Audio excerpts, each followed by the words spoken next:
Queridos irmãos e irmãs, louvado seja o nosso Senhor Jesus Cristo, para sempre seja louvado.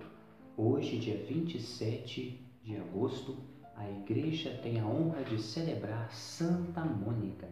Santa Mônica nasceu no ano 313 em Tagaste, no norte da África. Santa Mônica era de uma família cristã e muito jovem foi dada a casamento a um homem chamado Patrício. Ela também é mãe de Santo Agostinho e teve outros filhos além de Santo Agostinho. Santa Mônica, no início de sua vida, durante a sua vida, por um longo percurso, Santa Mônica sempre rezava muito em prol de sua família, pedindo a Deus que, por sua graça, ela pudesse obter a conversão de seu esposo Patrício e também de seu filho Santo Agostinho.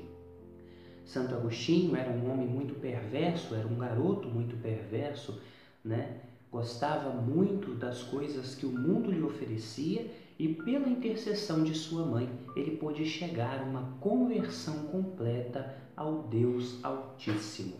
Santa Mônica também, pelos méritos de sua oração, alcançou a conversão de seu esposo Patrício, até conseguir o batismo dele antes mesmo de sua morte. Hoje, então, nós rezamos aquela que, por sua intercessão, rezou e intercedeu pela sua família.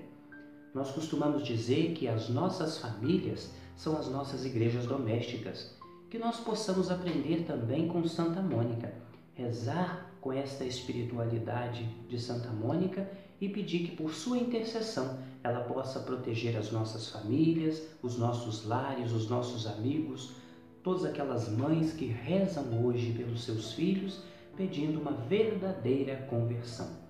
Que Santa Mônica interceda por cada um de nós. Louvado seja o nosso Senhor Jesus Cristo, para sempre seja louvado.